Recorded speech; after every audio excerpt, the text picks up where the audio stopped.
இன்னைக்கு இந்த அதிமுக பாஜகன்ற ஒரு கூட்டமே மனநல மருத்துவர்களை பார்க்க வேண்டிய கட்டாயத்தில் ஆளாயிருக்காங்க. அதில் மிக முக்கியமான ஆள் வந்து விஜய். அவர் உடனடியாக சைக்காட்ரிஸ்ட்டு கூட்டு போகும். கத்துறாரு மேடையில் ஏறி பேடு கத்திக்கிட்டு இருக்காரு. வரும் எபிலெப்டோஜெனிக் கிரையின் பேர். அவரை பொறுத்தவரை திமுகங்கிறது ஒரு தீய சக்தி. அந்த தீய சக்தி கிட்ட தான் மக்கள் ஆட்சியை கொடுத்துருக்காங்க. இவரால் வர்ணிக்கப்படுகின்ற தீய சக்தி தான் இன்னைக்கு ஆட்சியில் இருக்கு. ஆக மக்களை வந்து தீய சக்திங்கிறார். என்னமோ ஒன்று சொன்னீங்களே திமுக அதை பற்றி ஏதாவது ஐடியா இருக்காதுன்னு கேட்டுப்பாரு. தனியாக கூப்பிட்டு கேட்டுப்பாரு. அவருக்கு ஆனாவன்னா தெரியாது. எழுதி கொடுத்த ஒப்பிச்சுக்கிட்டு போயிட்டு இருக்காரு. என்ன பண்ணுவார்? தனி பிள்ளைல உல்லாசமான பெண்களோட ஜாலியாக சுற்றிக்கிட்டு இருந்த ஒரு ஆசாமி அரசியலுக்கு வர வேண்டிய கட்டாயத்துக்கு ஆளாகி மாட்டிட்டு முடிக்கிறாரு. என்ன பண்ணுறது? இப்படி தான் பேசுகிறேன். 500 கோடி ரூபாய் வருமானத்தை விட்டுட்டு மக்களுக்கு சேவை செய்ய வந்திருக்காரு. வந்த மாதிரி தெரியுது. தூய சக்தி. அவர் ஜனநாயகன் ஒரு படம் எடுக்கிறாரு. எடுக்கிறாரு ஏழை மக்களுக்கு அப்படியே தொட்டு செய்யறது. ஒரு தூய ஆட்சி எப்படி கொடுக்கறதுன்னு காட்டுறதுக்காக தான் விஜய் வராரு. இது தூய ஆட்சி இது வரலும் வரல. இவர் தான் வந்து உருவாக்க போறாரு. அவர் தான் தாவே நம்புங்க.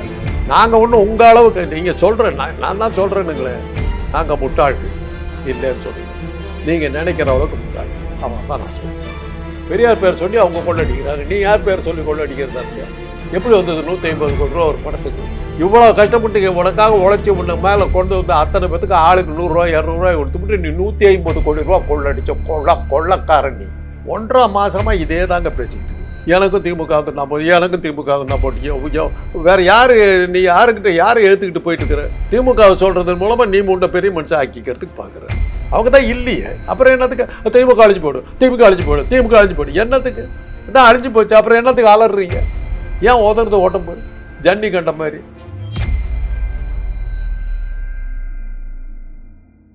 லிபர்டி தமிழ் நேயர்களுக்கு வணக்கம். இன்றைய நேர்காணலில் நாம் சந்திக்க இருப்பவர் மருத்துவர் ஐயா டாக்டர் காந்தராஜ் அவர்கள். வணக்கம் ஐயா. தாவேக கட்சித் தலைவர் விஜய் அவர்கள் ஈரோட்டில் ஒரு மிகப்பெரிய கூட்டத்தை போட்டார். பல்வேறு விமர்சனங்கள், குறிப்பாக அந்த ஜெயலலிதா எம்ஜிஆர் பாணியில் திமுக ஒரு தீய சக்தி, அதை எப்படியாவது விரட்டணும்னு சொல்லி ஒரு முன்னெடுப்பு எடுக்கிறார்ல. இப்போ ஜெயலலிதா சொன்னது போல், எம்ஜிஆர் சொன்னது போல் தொடர்ச்சியாக நான் சொல்கிறேன் அப்படின்னு சொல்லி முன்னெடுப்பு எடுக்கிறார்ல, அதை எப்படி பார்க்குறீங்க? என்னத்தை பார்க்க வேண்டியது? அவரை பொறுத்தவரை திமுகங்கிறது ஒரு தீய சக்தி. அந்த தீய சக்தி கிட்ட தான் மக்கள் ஆட்சியை கொடுத்துருக்காங்க. இவரால் வர்ணிக்கப்படுகின்ற தீய சக்தி தான் இன்னைக்கு ஆட்சியில் இருக்கு.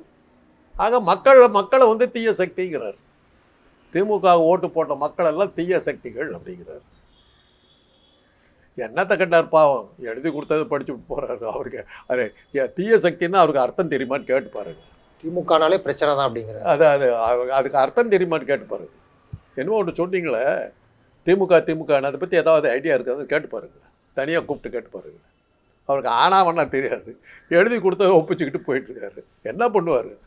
150 கோடி ரூபா சம்பாதிக்கிறதா கதை விட்டார், மாட்டிக்கிட்டாரு. அமலாக்கத்தோடு வந்து பிடிச்சி விட்டான். என்ன பண்ணுறது?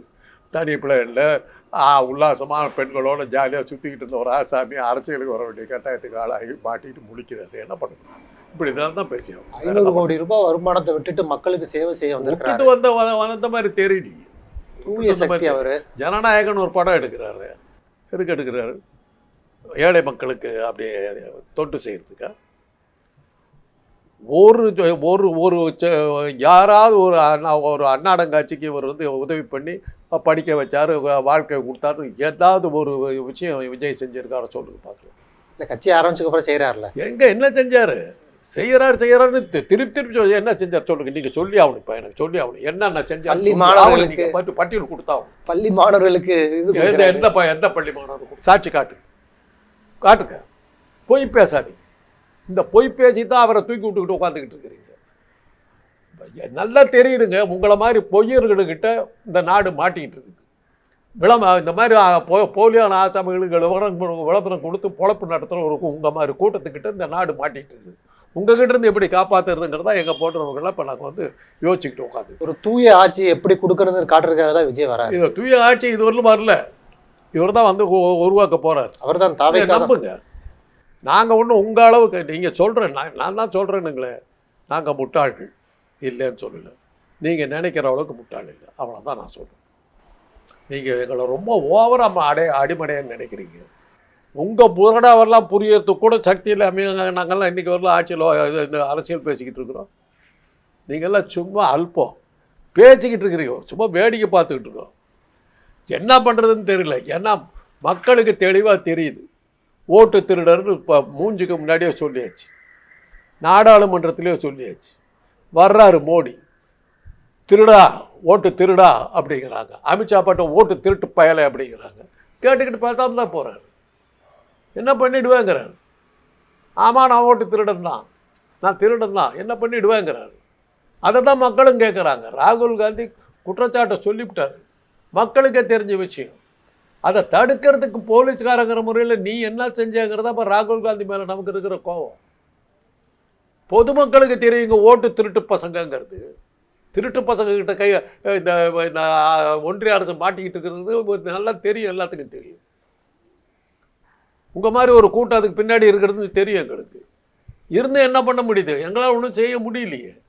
சிரிக்கிறீங்களே, என்னை பார்த்து சிரிக்கிறீங்களே, என்னடா பண்ணிவிடுவேன், என்ன பண்ணிவிடுவேன், நான் ஏமாற்றுவேன், உன்னை ஏமாற்றுவேன், உன் பாக்கெட் இருக்கிறத எடுப்பேன், உன் வீட்டில் இருக்கிறவங்களெல்லாம் கற்பழிப்பேன், என்ன பண்ணாலும் பண்ணுவேன், என்ன பண்ணிடுவேன்னு தானே நீங்கள் தயவு செய்து பெரியார் பேரை சொல்லி கொள்ளையடிக்காதீங்கன்னு கெஞ்சிறாரு விஜய். யார் பேரை சொல்லி கொள்ளடிக்கலாம்? பெரியார் பேரை சொல்லி விஜய் யார் பேரை சொல்லி கொள்ளடிக்கலான்னு இருக்காரு? பெரியார் பேரை சொல்லி அவங்க கொள்ளடிக்கிறாங்க. நீ யார் பேரை சொல்லி கொள்ளடிக்கிறதா இருக்க? ஜனநாயக படத்தை ஏற்றுக்க. உன் படம் என்ன உன் படத்துக்கு ஒழுங்கான டிக்கெட் விற்றுருந்தாக்கா 150 கோடி ரூபா வந்துருக்குமா உனக்கு? எப்படி வந்தது 150 கோடி ரூபா ஒரு படத்துக்கு? அந்த ப்ரொடியூசர் என்ன ஆகும்? உங்கள்கிட்ட 150 கோடி ரூபா இருக்குது, தனி பிளேனில் ஒரு ஜாலியாக பெண்களோட உல்லாசமாக என்ஜாய் பண்ணிக்கிட்டு போகிறேன். அந்த சொகுசான வாழ்க்கை உனக்கு எப்படி வந்தது? அந்த ப்ரொடியூசர் என்ன ஆகும்? அவகிட்ட அடிச்சல கொள்ள. நீ கதை எழுதுனியா? நீ வசனம் எழுதுனியா? நீ கேமரா ஹேண்டில் பண்ணியா? நீ படத்தை டைரக்ட் பண்ணியா? நீ இசையமைச்சியா? நீ நடனம் அமைச்சியா? என்னது? நீ வந்து கேமரா முன்னாடி நின்றுட்டு முழு காசு நீ வாங்கிக்கிட்டு போன. இவ்வளோ கஷ்டப்பட்டு உனக்காக உழைச்சி உன்னை மேலே கொண்டு வந்து அத்தனை பேத்துக்கு ஆளுக்கு 100 ரூபா 200 ரூபாய் கொடுத்துட்டு நீ 150 கோடி ரூபா கொள்ளடிச்ச கொள்ளக்காரன் நீ பேசுகிற. அடுத்து அதை தான் அவர் சொல்கிறாரு, உங்ககிட்ட இருக்கிறது கொள்ளடிச்ச காசு, எங்ககிட்ட இருக்குது இந்த மக்களுடைய மாசு அப்படிங்கிறாரு. அதான் மக்களுடைய மாசாக கொள்ளடிச்ச காசு என்கிட்ட இருக்குதுங்கிறார். நீங்கள் வந்து கஷ்டப்பட்டு தொழிற்சாலை அது இதெல்லாம் வச்சு ஊழல் பண்ணி தான் அங்கே பிழைக்கணும். நான் ஒரு படம் எவனையாக எடுக்க வச்சு அதில் அடிக்கிறேன் பாருங்க காசு, மாதம் அடிக்கிறேன் பார்த்தீங்களா, என் சாமர்த்திக்கிட்ட வர முடியுமா அப்படிங்கிறார். நீங்கள் ஒவ்வொரு ஆளுகிட்ட திருடுவீங்க, நான் மாசா திருடுறேன்றார். சார் ஆதாரத்தோட சொல்கிறாருல்ல, ஆதாரம் பள்ளிகள் இந்த ஆட்சியில் மூடப்பட்டிருக்குன்னு சொல்கிறாரு. சரி, தியேட்டர்கள்லாம் மூடப்பட்டுச்சு. யாரால் மூடப்பட்டுச்சு? இவர் படங்கள் குப்பையாக போச்சு, அதனால தான் யாரும் ஜனங்க வந்து பார்க்கல, அதனால தான் மூடப்பட்டுச்சு. இந்த படங்கள் நல்லா இருந்தாங்க ஜனங்க பார்த்துருப்பாங்கல்ல. குப்பை படங்களை எடுத்து விட்டேன், உன் படங்களை வந்து பார்த்து எடுத்து போட்டாக்கா ஜனங்க பார்க்கல. தியேட்டரை மூடினதுக்கு காரணம் என்ன?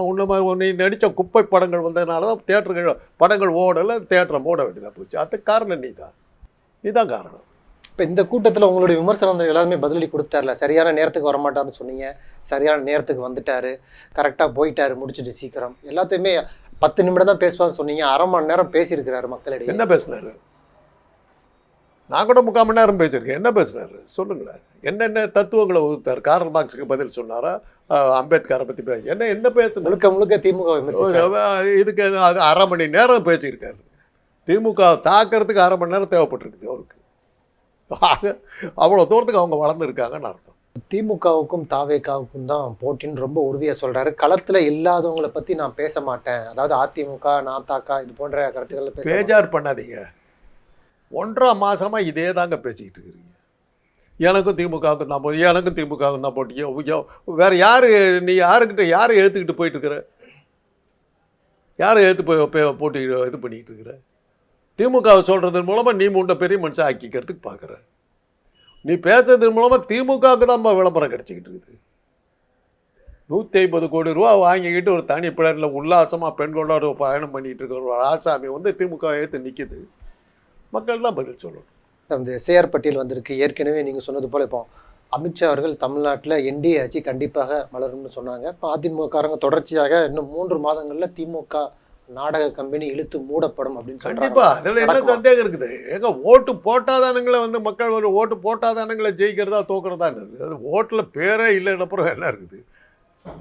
என்ன சொல்ல வர்றீங்க நீங்கள்? ஒருவேளை நீங்கள் தான் ஒரு ஓட்டர் லிஸ்ட் வச்சுக்கிட்டு இருக்கீங்களா? இல்லை 5 கோடி பேர் இருக்காங்களா, யாருமே திமுக ஓட்டு போட மாட்டாங்களா?